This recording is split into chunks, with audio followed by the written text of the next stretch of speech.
Bon, alors je vous invite à ouvrir vos Bibles dans le livre de la Genèse au chapitre 2. On va lire le verset 8 et les versets 15 et 16. Genèse chapitre 2, verset 8 et ensuite les versets 15 et 16. Le Seigneur Dieu planta un jardin en Éden, du côté de l'Est, et il y mit l'homme qu'il avait façonné. Chapitre 15. Le Seigneur Dieu prit l'homme et le plaça dans le jardin d'Éden pour le cultiver et pour le garder. Le Seigneur Dieu donna cet ordre à l'homme, tu mangeras de tous les arbres du jardin, mais tu ne mangeras pas de l'arbre de la connaissance du bien et du mal.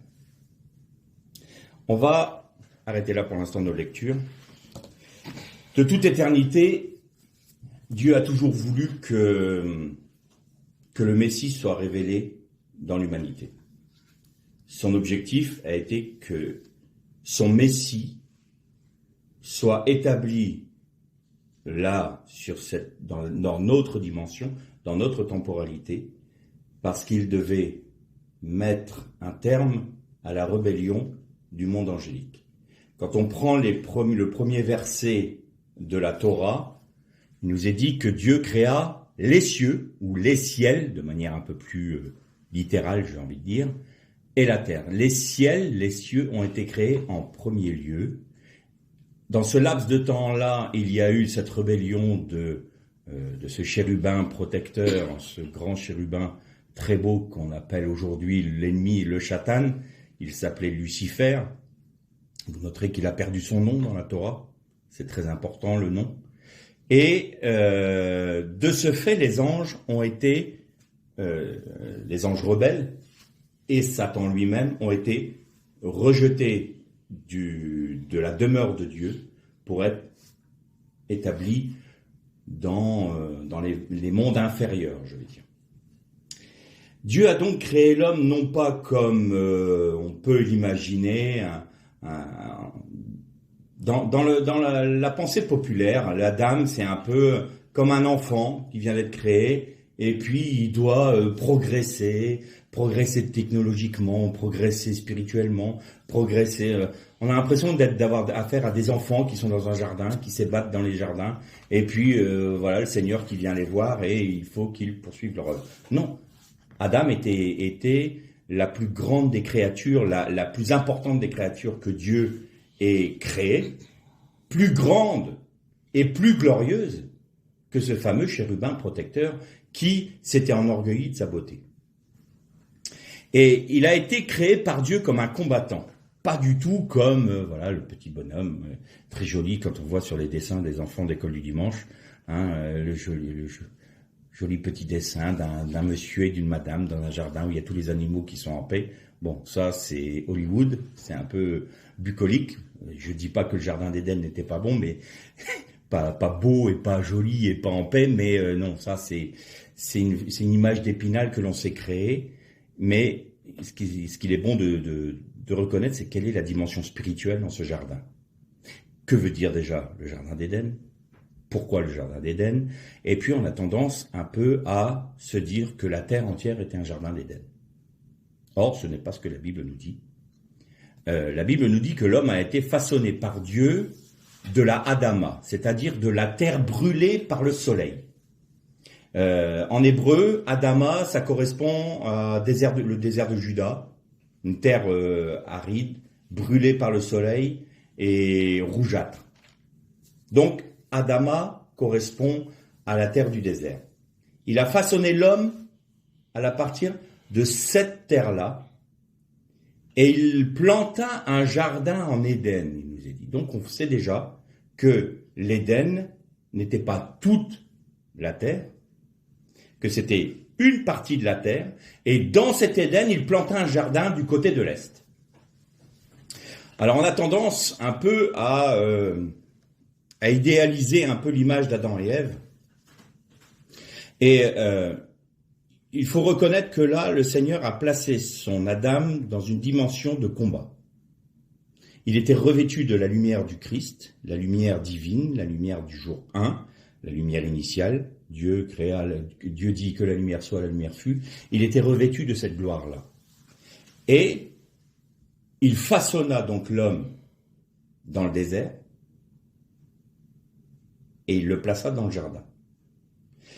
L'homme vient du lieu aride où demeure l'ennemi. Il a été façonné. Vous savez que dans la Torah, il y a l'abîme qui correspond aux esprits mauvais, donc l'océan, la mer, correspond aux esprits mauvais.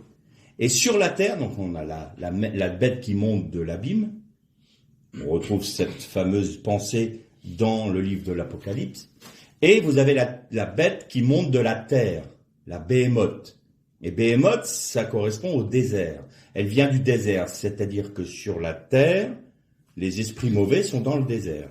Jésus, d'ailleurs on en parlera tout à l'heure, fut poussé par l'esprit là où réside Satan, pour y être tenté, afin de vaincre l'ennemi sur son terrain même. Donc l'homme est tiré de la Adama. Et il est façonné par Dieu. Dieu lui donne un souffle de vie, un esprit, et il le place dans son jardin, en Éden. Alors, je vous donne juste une petite une pensée personnelle. Là, on n'est pas du tout obligé de me suivre, mais c'est ma conviction personnelle. Je pense, moi, que l'Éden, c'était Israël et que le jardin d'Éden était sur le mont des Oliviers. Voilà, ça, c'est ma vision personnelle. On n'est pas obligé de me suivre là-dessus. De toute façon, ça n'a pas une importance capitale pour comprendre le message qui va suivre. Mais ça, c'est ma conviction personnelle. Il place son Adam dans le jardin. Donc, on va faire un peu de guématria. Là encore, j'ouvre une parenthèse, parce que régulièrement, on me dit, oui, mais tu fais de la numérologie, et la numérologie, c'est diabolique, alors, la guématria n'est pas de la numérologie, c'est la relation de mots, parce que les lettres hébraïques correspondent à des chiffres.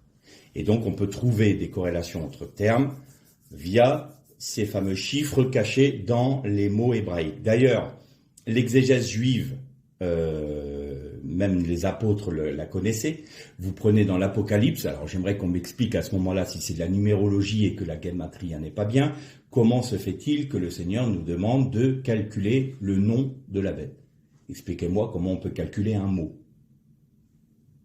Donc, que celui qui a de l'intelligence calcule le nom de la bête, le nombre de la bête, pardon, et le nombre de la bête est un nombre d'hommes, 666. Bon, voilà. Ça, c'est de la, quoi? Guématria ou de la numérologie? Bon, voilà. Je mets cette parenthèse-là parce qu'à chaque fois que je vais essayer de trouver des relations avec des chiffres qui correspondent aux lettres hébraïques, on vient me dire, oui, tu fais de la numérologie, tu es dans la divination. Bon. Bref. La guématria n'est pas de la numérologie, et si on peut calculer le nombre de la bête, le nom de la bête à travers le 666, c'est bien qu'il y a une réalité mathématique dans les termes hébraïques. J'espère que... Alors celui qui voudra pas entendre n'entendra pas, c'est pas grave. Au moins celui qui voudra entendre, au moins il comprendra pourquoi j'utilise la guématria. Bien. Ceci étant dit, Éden. Éden, c'est traduit en hébreu par félicité, quelque chose de très beau, très joli, voilà, c'est la félicité. Et la valeur numérique, le poids numérique de ce mot, c'est 124. Alors vous savez que dans l'exégèse juive, on peut très bien prendre chaque chiffre qui compose un nombre et y trouver la lettre correspondante dans l'alphabet hébraïque. Et regardez ce qu'on trouve. Donc le 1 correspond au Aleph. Le Aleph, c'est le Père. Le 2 correspond à la lettre Bet, qui correspond fils, Bar, Av, Bar, en araméen, donc le fils. Et vous avez la 4e qui correspond à Gimel.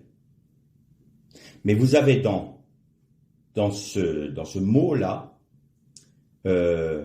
Aleph, Bet, vous avez le mot Av. Et Av, c'est père.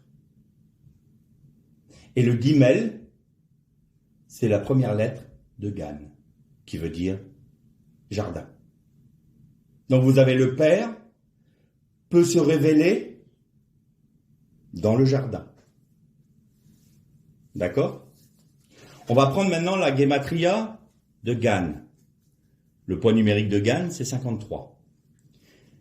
Si on prend le mot Torah, Alors, dans l'ordre ordinal, c'est-à-dire que vous avez chaque lettre correspond à un chiffre ou à un nombre, mais vous avez aussi la place de la lettre dans l'alphabet. Vous savez que l'alphabet hébraïque a 22 lettres. Et donc, vous allez prendre non pas le chiffre qui correspond à la lettre, mais sa position dans l'alphabet. Eh bien, vous trouvez donc dans Torah, vous avez le Tav, c'est la 22e lettre. Vous avez un Vav, c'est la 6e lettre. Vous avez un Resh, qui est la 20e lettre. Et vous avez un He, qui est la 5e lettre. Total, 53. Moralité. Si on paraphrase, on peut dire que Dieu, l'Éternel, plaça son Adam dans sa Torah. Et de sa Torah, il lui demande de cultiver et de la garder. Qu'est-ce que ça veut dire? Donc vous voyez que dans le jardin, vous trouvez le Père. Et le jardin, c'est la Torah. Donc Dieu, le Père, nous est révélé dans la Torah.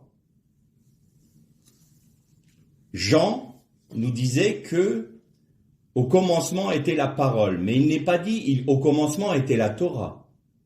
Il nous est dit au commencement était le Verbe, la parole, la parole parlée, j'ai envie de dire, pas la parole de Dieu dans la Torah. La Torah veut dire enseignement. Mais le terme hébraïque, si vous prenez la Brit Hadasha en hébreu, au commencement, Bereshit, Dabar. Davar, c'est le mot parler. Donc c'est le verbe. Moralité, la Torah est un tuteur. Et d'ailleurs, c'est ce que nous dit Paul. La Torah est un tuteur pour nous amener à la parole. Et qui est la parole? Christ. Et que fait Christ quand nous le connaissons? Eh bien, Christ nous révèle le Père. Nous sommes amenés, l'Adam était normalement créé pour lutter contre l'ennemi, le Satan, parce que Dieu lui avait ordonné d'une part de croître et de multiplier et et de soumettre toute la terre. Donc l'objectif c'était que l'Éden, à partir du Gan Eden, donc à partir de la Torah, à partir de ta position dans ma parole, dans ma Torah, dans mes commandements, je te demande de croître, de multiplier et d'assujettir toute la terre. C'est-à-dire de répandre ce jardin, cet Éden, de le répandre sur la Adama, là où demeure Satan. Et vous avez un autre terme qui est très intéressant, on en a déjà parlé, mais il faut qu'on l'aborde. Vous avez l'Éden, le Gan Eden à l'est, et vous avez le Nachash, le serpent, qui était l'animal le plus rusé des animaux des champs. Bon, traduction un peu approximative. C'est littéralement l'animal le plus rusé de ceux qui étaient à l'extérieur, on pourrait dire à l'extérieur du camp, à l'extérieur du jardin, à l'extérieur même de l'Éden. Mais le terme exact, c'est le mot sadé. Sadé, c'est Shin, Dalet, E. Shin, Dalet, c'est démon. D'ailleurs, les rabbins, quand ils parlent des démons, ils vont pas dire Shad, ils vont dire Shin, Dalet, pour ne pas avoir nommé. Vous allez voir que le nom, c'est important. Et donc, la lettre E, c'est l'esprit. Donc, le sadé, c'est l'endroit où les esprits démoniaques résident. Et pourquoi le Nachash était le plus rusé? Mais là, il y a encore un jeu de mots dans l'hébreu, et on verra dans le prochain cours Zoom.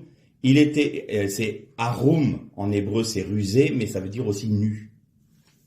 Et le serpent était nu comme l'homme était nu, et il était rusé. Et l'homme, empêchant de nu qu'il était, il est devenu également rusé. C'est-à-dire la ruse du serpent qui ne veut pas reconnaître son tort, qui ne veut pas admettre que Dieu dirige sa vie, il devient rusé. La preuve, dès qu'il a péché, Adam, plutôt que de se repentir quand Dieu a établi le premier procès de l'histoire, on va dire, as-tu mangé de l'arbre que je t'ai interdit? Ouais, qui fait, c'est la femme que tu as mis à mes côtés. Sous-entendu, si tu ne m'avais pas mis cette, pardonnez-moi le terme, bonne femme à côté de moi, j'aurais pas péché. Moralité, il retourne l'accusation contre Dieu même. C'est en cela où il est devenu rusé. Il a tordu la parole, il a tordu quelque chose, il a tordu la vérité pour en avoir un gain. Exactement comme le serpent a fait pour la femme. Dieu a-t-il réellement dit, je tords la parole de Dieu? Certainement pas, vous mourrez. Certainement pas. Vous serez comme des dieux. Ça, c'est être rusé. Donc l'homme était nu en premier lieu, et ensuite il est devenu arum mais rusé. Parce que le serpent avait injecté son venin de rébellion en lui, via la femme. Bon, ça c'est un autre sujet. Et donc vous avez le Sadé. Le Sadé, c'est le lieu où résidait le serpent et tous ses esprits démoniaques. On pourrait dire l'abîme ou le désert. Et l'homme était là pour justement assujettir. Pourquoi assujettir la terre? Parce que le Satan avait été jeté hors de la présence de Dieu sur la terre en vue d'être combattu. Alors Dieu savait très bien que Adam allait pécher, qu'il allait se rebeller contre son commandement. D'ailleurs, quand il est dit, et Dieu donna l'ordre, Vayitzar Elohim, ça veut dire Dieu ordonna à l'homme. Et Vayitzar vient du mot tsava, de la racine hébraïque tsava, voilà. De la racine hébraïque tsava, qui a donné mitzvot, ou mitzvah, le commandement. Les Juifs respectent 613 mitzvot, 613 commandements. Eh bien, Dieu a ordonné le premier commandement à l'homme.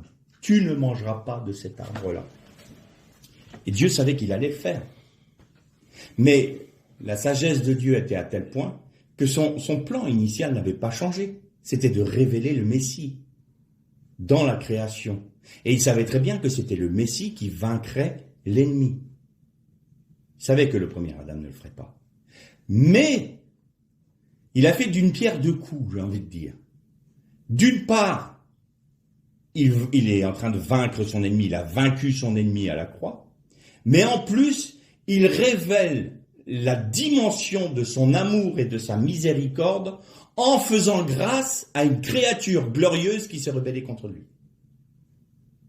Donc, il montre d'un coup qu'il est le Tout-Puissant, qu'il est au contrôle de toutes choses, mais qu'il est non seulement un Dieu puissant, mais un Dieu d'amour qui vient délivrer lui-même en portant sur lui-même le poids du péché de sa créature, il vient lui faire grâce.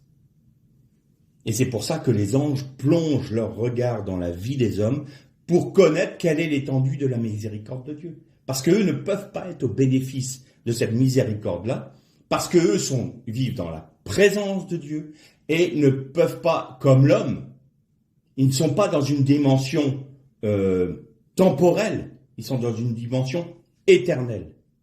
Donc pour eux, il ne peut pas y avoir de salut, de grâce qui se rebelle. Les anges, les démons, les anges déchus ne peuvent pas avoir de la grâce de Dieu. C'est pas possible. Satan ne peut pas être pardonné. C'est pas possible. Il n'y a pas de rachat pour lui. Mais il faut jamais oublier qu'il est une créature. Et on a tendance trop souvent à lui donner un pouvoir qu'il n'a pas. Il est soumis au commandement de Dieu. Dieu, c'est lui qui lui permet, qui lui donne sa latitude d'action. Quand on voit avec Job, je te permets de toucher à Job, seulement tu ne touches pas à sa vie. Satan a sa limite là. Il ne peut pas aller plus loin. Il n'est pas tout puissant. Seul Dieu l'est. Donc l'objectif de Dieu était de faire en sorte que l'homme, son Adam, assujettisse le monde démoniaque, qu'il remporte la victoire sur ce monde-là et qu'il fasse en sorte que la Torah de l'Éternel soit répandue de manière à ce que l'Éden soit sur toute la surface de la terre. Alors aujourd'hui, évidemment, par la chute, c'est pas le cas, mais il va arriver un temps où le millénium va arriver et où la Torah de l'Éternel va remplir toute la terre comme l'eau remplit comme le fond des mers, nous dit le prophète. Mais vous avez noté, il y a une chose assez intéressante. C'est la Torah de l'Éternel. C'est la Torah qui va être sur toute la terre. On n'est pas encore dans le Verbe. La connaissance du Verbe de Dieu ne se fera qu'avec les nouveaux cieux et la nouvelle terre. Tant que les nouveaux cieux et la nouvelle terre ne sont pas là, la Torah nous sert de tuteur. Nous sert de guide pour nous amener à la connaissance de la parole en tant que verbe. Et pour ce faire, il faut l'Esprit de Dieu. Il faut que nous ayons l'Esprit Saint, qui nous révèle qui est Christ, de manière à connaître le Père. Alors évidemment, la Torah, la parole de Dieu, est essentielle pour nous aujourd'hui. C'est une évidence. Mais nous pouvons mal l'utiliser. Et c'est là le problème. C'est que souvent, nous l'utilisons bien mal. Et nous avons tendance à prêcher, témoigner d'un Christ, d'un Messie qui ressemble à ce qu'on comprend de la Torah, mais qui n'est pas le nom du Messie, qui n'est pas Yeshua. Les rabbins aujourd'hui sont des érudits de la Torah, où je suis un tout petit bonhomme par rapport à eux, parce que je ne connais rien par rapport à certains rabbins qui ont étudié toute leur vie la Torah. Ils vont vous parler d'un Messie, mais ils ne vous parleront pas d'une personne qu'ils connaissent. Ils vous parleront d'une personne comme d'un personnage historique qui doit arriver, mais ne vous parleront pas d'une personne qu'ils connaissent.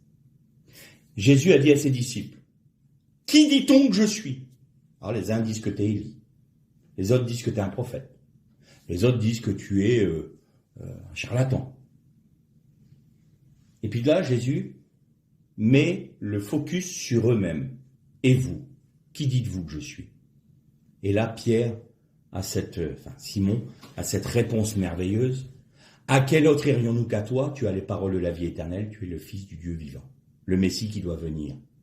Et Jésus lui répond, tu es heureux, Pierre, de ce que ce ne soit pas ni la chair ni le sang qui t'ont révélé ces choses, mais mon Père qui est dans les cieux. Tu ne seras plus appelé Pierre, mais Céphas. Je vous rappelle, Pierre, c'est Even, c'est la contraction de Av et Ben. Even, ça fait le Père et le Fils. C'est-à-dire que le Père est révélé par le Fils. Tu as compris qui j'étais par révélation, pas parce que tu as la Torah. Bien sûr que tu utilises la Torah pour me connaître.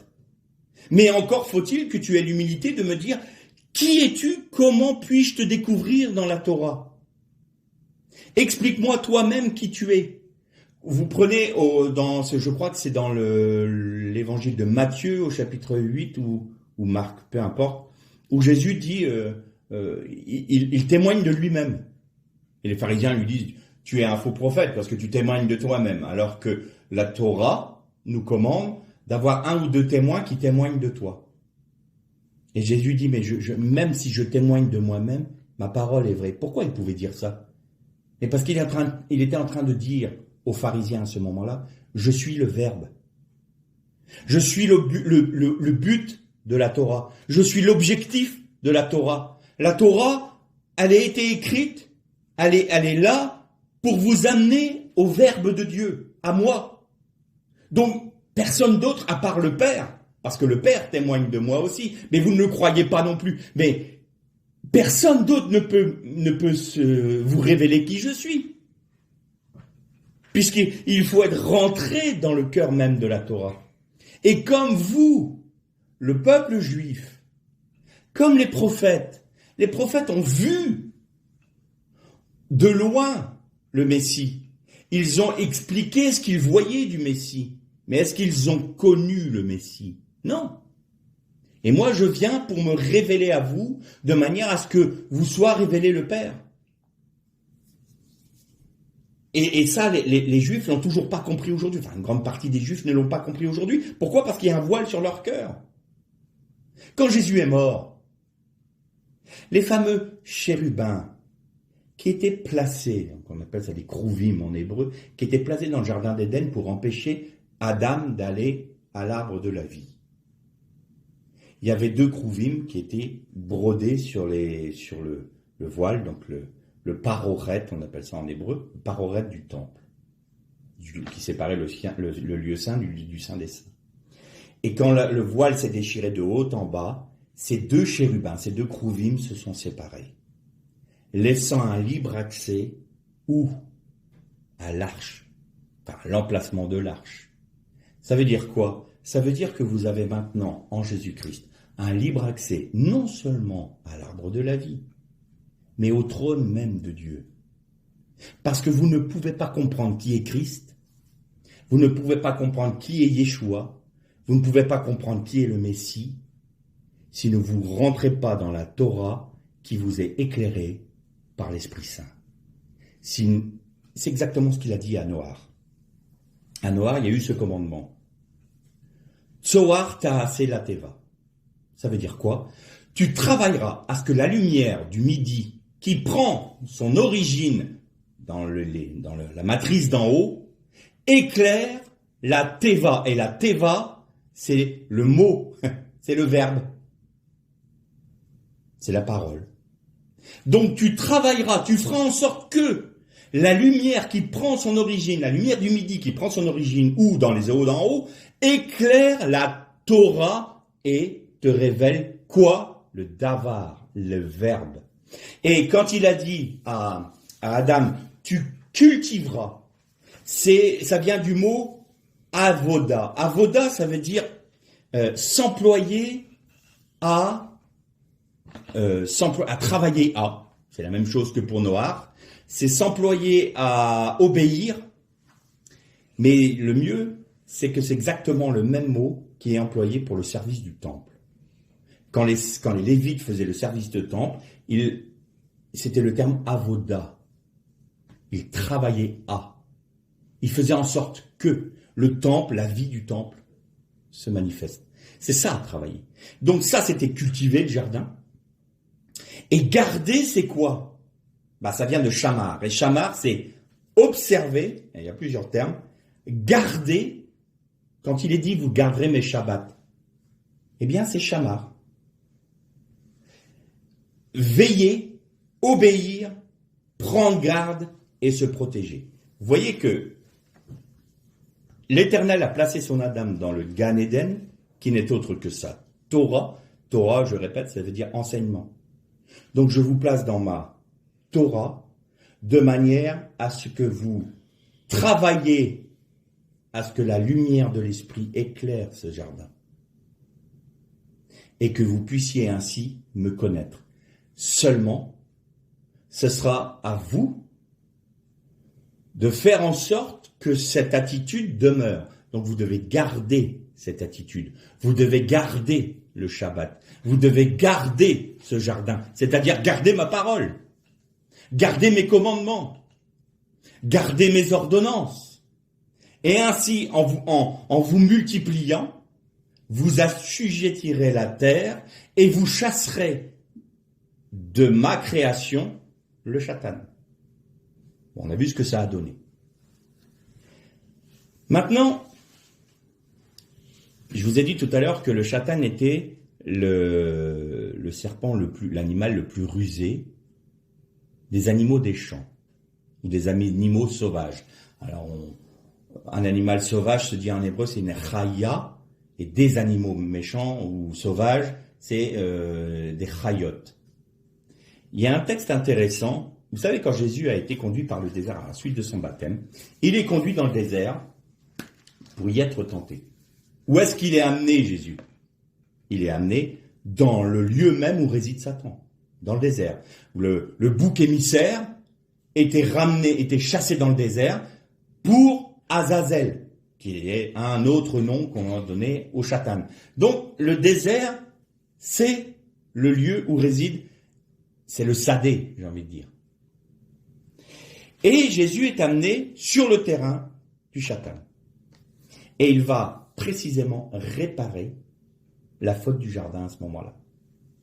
Avant même avant même qu'il commence son ministère.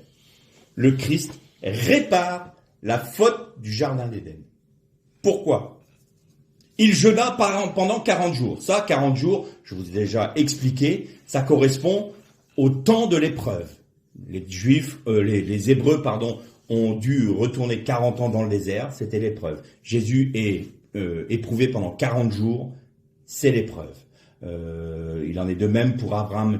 40, c'est le nombre de l'épreuve dans la tentation, dans la rébellion, c'est l'épreuve. Et il eut faim. Qu'est-ce que fait Satan ? Satan, il utilise la Torah. Dit à ces pierres de devenir des pains. Et il prend un texte biblique.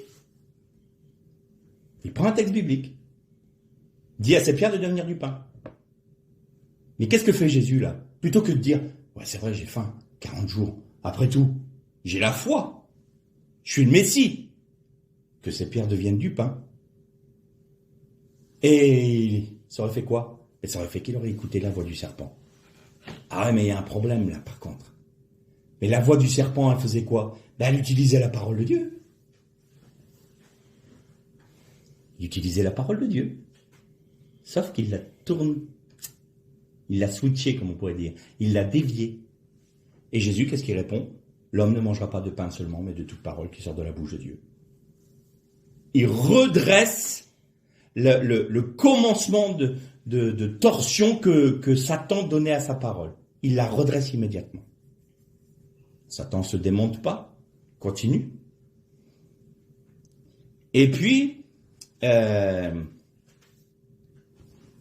il l'emmène sur le haut du temple. Et puis il dit, jette-toi en bas. On verra si tu chutes. Parce que la parole dit qu'il enverra ses anges pour empêcher ton pied de trébucher. Prouve-le-moi, prouve-moi que la Torah est juste. Et Satan utilise toujours la Torah. Et Jésus qui dit, tu ne tenteras pas l'Éternel ton Dieu. Là où la femme a péché en mangeant du fruit, Christ a rétabli la parole en disant, je ne me nourrirai pas que de ce que j'ai besoin physiquement, mais de la parole. C'est-à-dire, je vais garder le jardin. Je vais garder le Gan Eden. Et quand Satan lui dit, jette-toi, là, on va voir si tu chutes. Là où la femme a chuté, Jésus dit non, tu ne tenteras pas l'Éternel ton Dieu. Et après, il l'emmène sur une très haute montagne, il lui montre tous les royaumes du monde et il dit, je te donnerai tout cela parce qu'ils m'ont été donnés, effectivement. Toutes les nations sont conduites par des démons, depuis Babel, et Satan a autorité sur elles. Elles lui ont été confiées par Dieu. Il dit, je te donne tout ça si tu m'adores. Qu'est-ce qu'on entendait encore dans le jardin d'Éden ? Vous serez comme des dieux. Vous serez vous-même juge de ce qui est bien, de ce qui n'est pas bien. C'est vous qui allez faire votre propre religion. C'est vous qui allez juger vous-même sans vous préoccuper de Dieu, de savoir si c'est bien ou si c'est pas bien. Vous n'aurez plus besoin de ce vieux bouquin poussiéreux qu'on appelle la Bible. Non, c'est vous qui décidez de savoir si c'est bien ou pas bien. D'accord ? Vous serez des dieux. Jésus a dit, tu adoreras le Seigneur ton Dieu seul. Tout ce sur quoi la femme, donc Adam, a chuté sur tous les points de chute de l'homme, le deuxième Adam a tout rétabli, pas n'importe où. Pas n'importe où. Dans le sadé, dans le lieu où réside l'ennemi. Alors vous allez me dire, alors pourquoi il ne l'a pas fait dans un jardin ? Parce que le jardin devait être lui-même purifié. Le péché est rentré dans le jardin par l'homme, par le premier Adam. Le deuxième Adam a versé son sang dans le jardin de Gethsémane en prenant le tourment du péché dû au premier Adam sur lui. Et son sang coula de son front à ce moment-là dans le jardin. Il a totalement réparé la faute du jardin d'Éden. Il a totalement rétabli la création dans la Torah. Il a totalement rétabli la brisure qui s'est faite dans le jardin d'Éden, il l'a complètement comblée et il a rempli les brèches. Il a fermé les brèches qui ont été créées par l'ennemi. Mais non seulement ça, nous, on ne mesure pas jusqu'où la brèche a été. La brèche a été dans toute la création, dans tous les niveaux célestes. Dans le monde évangélique, on a tendance à dire, il y a 3 cieux, parce que Paul a été ravi au 3e ciel. Mais Paul a simplement dit, j'ai été ravi jusqu'au 3e ciel, ça ne veut pas dire qu'il y en a plus. Dans l'exégèse juif, il y en a 7, les 7 montagnes de l'Éternel. Bon, vous voyez comme quoi, quand on peut utiliser la Torah, mais quand l'homme s'immisce dedans, eh bien c'est ce qu'il comprend, et il va prêcher ça. Moi je peux prendre la parole et vous donner des enseignements complètement farfelus. Tout comme Satan disait, mais attendez, regardez, l'évangile de la prospérité, il en donnera le centuple à celui qu'il aime. Bah si vous donnez 1000 euros, vous aurez 100 000 euros. Oh, elle est pas belle la vie. Donc c'est n'importe quoi. C'est pas l'évangile, c'est pas la Torah ça. Et pourtant c'est un enseignement. Et on prend les textes bibliques. Parce qu'on ne veut pas connaître qui est le Messie. On veut connaître celui qu'on veut découvrir dedans, celui qui va nous satisfaire, celui qui va pas nous remettre trop en question, celui qui va pas nous bousculer dans notre petite vie religieuse, et du moment que je le salue, le reste après, écoute-moi mon petit bonhomme, ça m'intéresse pas de savoir qui tu es. Parce que moi, ce que je veux, c'est pas te connaître parce que je t'aime, ce que je veux, c'est simplement accepter ton sacrifice pour sauver ma petite peau. M'intéresse pas de te connaître. Tu m'intéresses pas en fait. Parce que obéir à tes commandements, suivre tes ordonnances, suivre ton chemin en portant ma croix chaque jour, j'ai pas envie de ça moi. J'en veux pas de ton truc. Ce que je veux c'est juste sauver ma peau. Alors comme je sais que tu es mort pour moi, après tout, je prends une assurance vie, le reste après je vis comme je veux. Ça c'est pas être un disciple. Et il y en a plein dans les églises aujourd'hui, des comme ça. Plein. Alors il y a ceux qui croient qu'ils sont sauvés, mais qui n'ont même pas voulu accepter le sacrifice de Jésus pour être sauvés. Alors voilà. Et puis il y a ceux qui sont quand même sauvés, mais qui se préoccupent pas de Dieu. Et puis un jour, quand ils vont voir que toutes leurs œuvres sont brûlées, ils vont être là, la bouche fermée devant Dieu, tout penaud, parce qu'ils vont voir de quelle gloire Dieu voulait les revêtir, et qu'ils ne l'ont pas accepté pour gagner quelques pains et quelques petites gloires sur cette terre. Voilà. Bon. Chacun fait ses choix. Donc le deuxième Adam est venu rétablir toute chose. Alors, le danger qu'il y a à ne pas connaître Christ, quel est-il? C'est que quand on prend la Torah qui est un tuteur pour nous amener au Verbe, et qu'on ne se préoccupe pas, qu'on ne travaille pas à ce que ce jardin qui s'appelle la Torah vienne nous enseigner par la lumière du Saint-Esprit pour nous révéler qui est Christ tel Pierre, tu es le Christ du Fils du Dieu vivant. Et que nous utilisons la Torah non pas pour ça mais comme une arme. Encore Pierre là. Pierre il était dans tous les coups. Il était tellement bouillant que un coup il était waouh, magnifique, merveilleux, puis après il était capable de renier le Seigneur. Mais on est tous comme ça, hein. Quand tout va bien, on est super religieux, super spirituel, on est des géants de la foi. Dès qu'il y a une épreuve, Satan gagne toujours. Puis Dieu, il m'écoute pas, puis Dieu, il veut pas faire tout ce que j'ai envie, et puis Dieu, il m'a abandonné, et puis tout d'un coup, il y a une grâce qui arrive. Le Seigneur est tout puissant, puis le lendemain, non. Bon, on est comme ça, faut pas se voiler la face, on est tous pareils. Mais Pierre, à un moment, on est toujours dans le jardin et il y a la troupe qui vient, donc la cohorte romaine, avec les principaux serviteurs des prêtres, et ils viennent pour arrêter Jésus avec Judas. Qu'est-ce qu'il fait Pierre? Il sort son épée et il coupe l'oreille du serviteur de Caïphe. C'est quoi l'épée? L'image de l'épée dans la Bible, c'est quoi? C'est la parole de Dieu. C'est la Torah. Combien de fois, nous qui nous disons chrétiens, qui disons Le Seigneur Jésus a dit, tous reconnaîtront que vous êtes mes disciples à l'amour que vous aurez les uns pour les autres. On le prêche ça, hein, dans nos églises. Pas de problème avec ça. Puis après, on prend la Bible, on prend un verset et on va couper les oreilles. Et parfois, on fait sauter les têtes même, avec des textes bibliques. Combien de fois on utilise la Torah et la Bible pour nos guerres? Ça, c'est connaître le Messie. Combien de fois on va détruire la réputation d'un frère ou d'un prochain? Combien de fois on va utiliser la Bible pour condamner? Combien de fois on va utiliser la Bible pour mieux pour mieux, démontrer à l'autre que nous avons raison et que lui, il a bien tort? C'est toujours la Torah, c'est toujours la Bible. Mais comment est-ce qu'on l'utilise? Pour tuer? Pour blesser? Ou pour édifier? Eh bien, celui qui tue avec la Torah, c'est celui qui utilise la Torah pour sa propre gloire. Et ça lui sera redemandé. Il n'aura même pas à discuter. Le Seigneur lui dira, tu as utilisé ma Torah pour blesser ton frère. Or, je t'ai dit, si tu n'aimes pas ton frère comme toi-même, tu ne m'aimes pas non plus.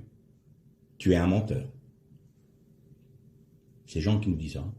Celui qui dit qu'il aime Dieu mais qui déteste son frère, qu'il voit tous les jours, est un menteur. Les choses sont dites. Ou alors, est-ce que tu as cherché à garder ma Torah? C'est-à-dire, est-ce que tu as cherché à faire en sorte que tu demeures dans le Gan Eden, que tu le cultives, pour toi-même d'abord, que tu le gardes, pour toi-même d'abord, en rétablissant ce qui est tordu parce que ta chair te propose ou parce que Satan te propose. Là où Satan te dit, tu sais que tu as le droit de faire ça, hein. C'est pas un problème. Légitimement, tu as le droit. T'as faim, mange. Oui, mais l'homme ne vivra pas de pain seulement. Là où tu rétabliras ce que Satan est en train de tordre, ça veut dire que tu vas garder ma parole. Tu vas mettre autour d'elle une muraille dans ta vie. Et tu vas dire, ça c'est mon bien le plus précieux. Je demeure dans le Gan Eden. Et ensuite, je vais utiliser ce que j'ai, les fruits de cette culture. On va prendre cette image-là, puisqu'on est dans le jardin. Je vais utiliser les fruits de la culture de ma Torah, de la culture du Gan Eden. Et ça, c'est pas pour moi, c'est pour mes frères. Je vais vous donner le fruit de ce que j'ai appris du Gan Eden, de ce que j'ai appris. Alors, au lieu de vous blesser, je vais vous édifier. Au lieu de vous tuer, je vais vous transmettre la vie. Pourquoi? Parce que je suis passé de la Torah qui est devenue un tuteur au Verbe qui donne la vie, le Christ vivant. L'intérêt d'une prédication n'est pas de dire « Oh, c'est beau, oh, le pasteur est merveilleux, oh, quelle connaissance il a ». Ça, on s'en fiche de ça. C'est pas important. Ce qui est intéressant, c'est que au terme de la prédication, vous dites « Ah, j'ai vu Jésus, je le connais mieux. » Ou alors, j'ai envie de le connaître. Je désire savoir qui est ce fameux Verbe de Dieu. Parce que la Torah, Jésus a dit « Pas un mot, pas un trait de lettre ne passera tant que les cieux et la terre subsisteront. » Donc la Torah nous est utile aujourd'hui pour le découvrir lui. Et pour pouvoir transmettre la vie à l'autre. Il faut que la mort agisse en nous. Parce que le moment où on va garder la Torah, le moment où on est en train de garder le Gan Eden, qu'est-ce qu'on fait? On meurt à nous-mêmes. Hein, parce qu'on n'accepte pas que nos pensées prennent le pas dedans. Donc dès que les pensées de Philippe viennent dans le Gan Eden, Philippe doit lui dire « dehors ». Ça, c'est pas connaître Dieu. Dès que Satan veut venir, Dieu a-t-il réellement dit « dehors ». Non, j'accepte pas le mensonge de Satan. Sors, parce que là tu rentres dans le Gan Eden. Je t'interdis de rentrer dans le Gan Eden. Tout comme Noah interdisait au corbeau de rentrer dans la Teva. Non. Gardez précieusement la Torah dans vos cœurs. Mais la Torah selon le cœur de Dieu, éclairée par l'Esprit de Dieu, pas votre imagination. Plus j'étudie la Torah, plus j'apprends à travers l'hébreu, et plus je dis, ma prière c'est Seigneur, mais tu es qui? Qui es-tu? Parce que j'ai découvert que j'avais entendu parler de lui. Et beaucoup de chrétiens ont entendu parler du Messie, mais ne connaissent pas le Messie. Et aujourd'hui, l'appel du Seigneur, c'est rentrer dans le Gan Eden, demeurer dans le Gan Eden, cultiver et garder le Gan Eden, alors vous me connaîtrez. Parce qu'aujourd'hui, vous avez entendu une doctrine, vous avez entendu une dénomination, vous avez entendu une prédication ou selon le cœur des hommes. Qui dites-vous que je suis? Ben, t'es un messie comme ça, t'es un messie comme ça, t'es un prophète, aucune certitude, on ne sait pas. Jésus sauve, Jésus guérit. On a réduit Jésus, nous dans le monde occidental, on a réduit Jésus à un guérisseur et un sauveur. Ah bon? Il est que ça? Mais il est ma justice, il est mon repos, il est ma paix, il est ma joie, il est ma sanctification, il sauve et guérit, mais il est plus grand que ça, mon sauveur. Vous me donnez un Messie étriqué, mais il est forcément étriqué, le Messie que vous me donnez, puisque c'est un Messie selon vos pensées. Moi, ce qui m'intéresse, c'est le Messie de l'éternité. Moi, ce que je veux, c'est le Davar, pas le Messie que vous vous forgez. Qui es-tu, toi, le Verbe? Je suis ta justice, je suis ta sanctification, je suis ta paix, je suis ta joie, je suis ton repos, je suis ton salut, je suis ta guérison, je suis ta bénédiction. Et vous pouvez en mettre encore, parce qu'il est tellement puissant, tellement grand, que la vie éternelle, c'est de te connaître, toi le seul vrai Dieu, et celui que t'a envoyé Jésus-Christ. Donc on a la vie éternelle pour le connaître, donc ça va durer un petit moment. Est-ce qu'on n'a pas envie de connaître qui il est, lui? Ou est-ce qu'on a envie de se faire une image de qui il est? Est-ce que nous voulons utiliser la parole pour blesser le frère? Même si c'est juste? Même si c'est juste. Allez, je vous donne une petite anecdote. Un jour, un frère est venu me voir et il m'a balancé des textes bibliques au visage. C'était tout à fait vrai. Mais il n'a pas discerné si moi j'étais en mesure de recevoir ces paroles qui étaient vraies. Hein. Je sais qu'aujourd'hui, ces paroles étaient non seulement vraies, elles étaient justes et il y avait la vie dedans. Pas de problème sur le fond. Mais énorme problème sur la forme. Il n'a pas cherché à discerner si moi j'étais prêt à recevoir cette parole. Et vous prenez un nourrisson et vous lui dites, tiens, une bonne côte de bœuf pour toi. Et vous lui enfournez. Le gamin, il va s'étouffer. Et je me suis étouffé. Et je l'ai envoyé sur les roses. Parce que moi, je suis comme ça. Et 5-6 ans après, je l'ai appelé, j'ai dit, ça y est, j'ai reçu ta parole. C'était pas le temps.